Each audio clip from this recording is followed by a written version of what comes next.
नमस्कार दोस्तों, स्वागत है आपका हमारे यूट्यूब चैनल पर स्टडी विद ज्योतिमा। और आज मैं टेट और सीटेट का जो डाउट है उसको क्लियर करना चाहूँगी। बहुत लोगों के मन में रहता है कि दोनों में क्या डिफरेंस है। तो आप लोग जान रहे हैं कि सीटेट के फॉर्म भरना स्टार्ट हो गए हैं और आप लोग जल्दी से फॉर्म भरिए और अच्छे से तैयारी कीजिए। टेट की अभी कोई डेट नहीं आई है, आएगी तो मैं आपको जानकारी दे दूँगी या अन्य जगह से आपको जानकारी मिल जाएगी। तो आइए बताते हैं इसके बारे में कि पहले ये होता क्या है। तो आप सभी लोग जानते होंगे क्योंकि टीचिंग की तैयारी कर रहे हैं आप लोग कि टेट का full form teacher eligibility test यानी शिक्षक पात्रता परीक्षा और सीटेट का full form central teacher eligibility test यानी केंद्रीय शिक्षक पात्रता परीक्षा। तो टेट के लिए हम अपने स्टेट लेवल पे कंडक्ट कराया जाता है ये एग्ज़ाम, जो अन्य स्टेट जो है अपने हिसाब से कराते हैं हर साल।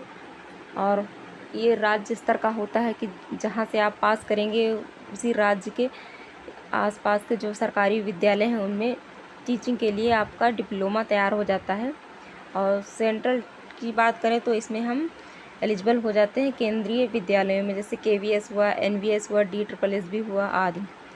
तो दोनों के लिए हम यहाँ योग्यताएं देख लेंगे क्या रहेंगी। आप सभी लोग जानते होंगे कि BEd, BTC, DLED या अदर कोई टीचिंग का डिप्लोमा अगर किसी ने किया है वही लोग इस फॉर्म को फिल कर सकते हैं, अदरवाइज़ अन्य कोई नहीं फिल कर सकता। इसके लिए BEd, BTC, DLED होना अनिवार्य माना जाता है, तभी हम इसके लिए फॉर्म को अप्लाई कर सकते हैं। 2 पार्टों में रहता है ये, प्राइमरी लेवल और जूनियर लेवल। प्राइमरी लेवल यानी कि 1st to 5 क्लास और जूनियर लेवल यानी 6 to 8 क्लास तक जो हमारे सरकारी विद्यालय होते हैं, प्राथमिक विद्यालय और जूनियर विद्यालय, माध्यमिक विद्यालय, उनके लिए रहता है ये टीचिंग का डिप्लोमा। एक सर्टिफिकेट है एक प्रकार का।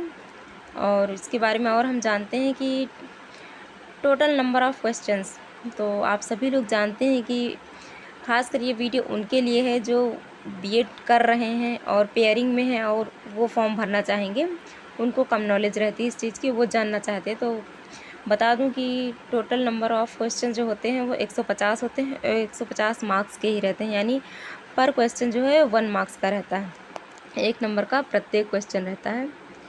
और सबसे पॉजिटिव पॉइंट इसका ये है इस पेपर का कि इसमें कोई भी निगेटिव मार्क नहीं होता है, निगेटिव मार्किंग नहीं होती, ना तो सीटेट के लिए ना ही टेट के लिए, दोनों का एक समान होता है। और दोनों में 5 सब्जेक्ट रहते हैं।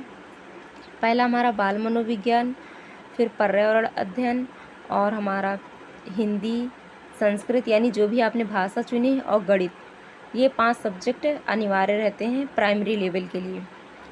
और जूनियर लेवल के लिए जो हमारा हिंदी, संस्कृत और जो सामाजिक अध्ययन से जो हम लोग भरते हैं वो विषय और एक अन्य विषय बाल मनोविज्ञान, ये हमारे विषय रहते हैं। सब 30-30 नंबर के आते हैं पाँचों सब्जेक्ट, तो पाँचों मिला के 150 बनते हैं। और पासिंग मार्क्स की अगर हम बात करें तो यहाँ जनरल कैटेगरी के लिए 60% यानी 92 लगभग मार्क्स लाने होते हैं 150 में से, और SC/ST के लिए 55% यानी कि 82। तो यहाँ पे आप लोगों को ज़्यादा टाइम नहीं लूँगी क्योंकि ये आप लोग खुद ही जान जाएंगे जब आगे एग्ज़ाम देने के बाद में, आप जब रिजल्ट की तैयारी करेंगे तो पता चल जाएगा आप लोगों को कि कितने पे पासिंग मार्क है ST वालों, SC/ST का, और कितने पे जनरल वालों का है। अब यहाँ पे लास्ट जो चीज़ है वो है पेपर पैटर्न, सबसे इम्पॉर्टेंट चीज़। तो क्या कठिन है क्या सरल, यहाँ मैं आपको बताना चाहूँगी कि सीटेट जो है ये हमारा मानसिक योग्यता पर आधारित होता है। यानी जब हम सीटेट की पेपर देने के लिए जब बैठते हैं पेपर हॉल में तब पता चलता है, क्योंकि इसके क्वेश्चंस ना काफ़ी ज़्यादा लेंदी आते हैं जिनको पढ़ने में हमारा टाइम जाता है। और दूसरी चीज़ जो अनसीन पैसेज आता है, जो पैराग्राफ पर आधारित प्रश्न आते हैं, वो पैराग्राफ ही इतना लेंदी होता है कि उसको पढ़ने में ही थोड़ा सा टाइम हमारा जाता है ज़रूर। और जो ज़्यादातर इसमें क्वेश्चन जो होते हैं वो पेडागॉजिकल क्वेश्चन ज़्यादातर पूछे जाते हैं, यानी बाल मनोविज्ञान पर आधारित प्रश्न पूछे जाते हैं, जो एक विषय के रूप में तो है ही 30 प्रश्न, और बाकी हर सब्जेक्ट में हर पेपर में 15-15 नंबर ये इसके बाल मनोविज्ञान के पूछे जाते हैं। और टेट के लिए तो हमारा NCERT की बुक्स पर आधारित ही रहता है, अपना जो भी रहता है सिलेबस उसी के आधारित पूछा जाता है। सीटेट में भी सब कुछ मानसिक योग्यता पर आधारित नहीं होता है, बुक्स NCERT की बुक द्वारा उसमें भी आता है, क्वेश्चन पूछे जाते हैं उसी पे आधारित।